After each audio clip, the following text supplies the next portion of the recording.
एक ऐसा भी समय था जब ब्राह्मणवाद और मनुवाद का ऐसा बोलबाला था कि नीची जाति के लोग त्रस्त थे, उनके कोई अधिकार नहीं थे, उन्हें कोई पूछने वाला नहीं था। उस अंधकार रूप कूप में भगवान बुद्ध प्रकाश के समान आए और एक ऐसे धर्म की स्थापना की जिसमें ऊंच नीच जाति जैसी कोई भी चीज नहीं थी, जिसमें सभी के अधिकार सामान्य थे। आपने देखा होगा कि हर धर्म में पाप और पुण्य का कॉन्सेप्ट है। सनातन में पाप को पाप बोला जाता है, इस्लाम उसे हराम कहकर संबोधित करता है। लेकिन क्या आप जानते हैं कि बौद्ध धर्म में पाप की परिभाषा क्या है?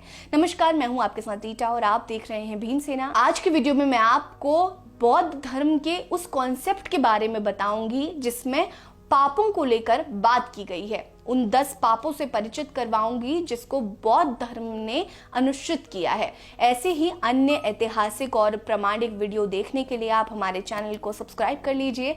बेल आइकन को दबाना बिल्कुल मत भूलिएगा। कमेंट सेक्शन में अपनी राय जरूर दीजिएगा। दरअसल बौद्ध धर्म में पाप की कोई अवधारणा नहीं है।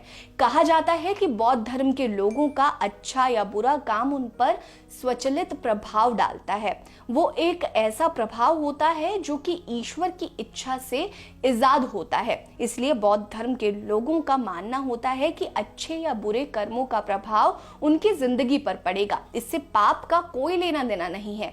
काफी अधिक लोग ये मानते हैं कि बौद्ध धर्म में पाप नहीं होता। वहीं कुछ लोग ऐसे भी हैं जो अपने बुरे कर्मों को पाप में गिनते हैं। यहाँ ध्यान देने वाली बात यह है कि बौद्ध धर्म में पाप में विभिन्न कर्मों को गिना जाता है। बौद्ध धर्म के महत्वपूर्ण आदर्शों में से एक 10 पाप या 10 अधार्मिक कार्यों की प्रामाणिक मार्गदर्शिका है, जिससे आप अपने मनोबल को शुद्ध करने और आध्यात्मिक प्रगति की दिशा में आगे बढ़ सकते हैं। चलिए बौद्ध धर्म के 10 पाप के बारे में गहराई से समझते हैं। असत्य बोलना, इसका संबंध सिर्फ झूठ बोलने से नहीं है। इसमें किसी भी प्रकार की भ्रांतिपूर्ण बात, सत्य को मोड़ना या दूसरों को जानबूझकर गुमराह करने की कोशिश भी शामिल है। चोरी करना, शारीरिक चोरी से परे, इसमें दूसरे की संपत्ति को अनैतिक या नैतिक रूप से प्राप्त करना शामिल है, चाहे वो भौतिक धन हो या बौद्धिक संपत्ति। अशुद्ध बोलना, इसका मतलब है किसी भी प्रकार की गलत जानकारी, चाहे उसका उद्देश्य कुछ भी हो, जिससे दूसरों को भटकाने या भ्रमित करने की संभावना हो। ये पाप की श्रेणी में ही आता है। संस्कार, आपके जीवन में जुड़ी हर एक चीज इसमें शामिल है। जैसे आपका रहन सहन, चाल ढाल से भी अगर किसी को परेशानी हो रही है तो वो भी पाप की श्रेणी में ही आता है।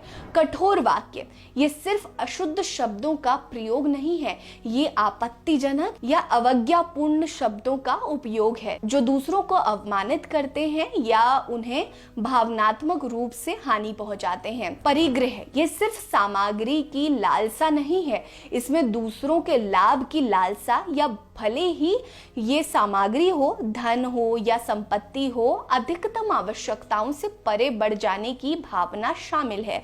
ये भी पाप की श्रेणी में ही आता है। क्रोध, ये सिर्फ गुस्से से संबंधित नहीं है, ये गहरी घृणा, द्वेष या आपत्ति है जो व्यक्ति के विचारों को अंधाधुंध बना देती है और हानिकारक क्रियाएं करने का कारण बनती है।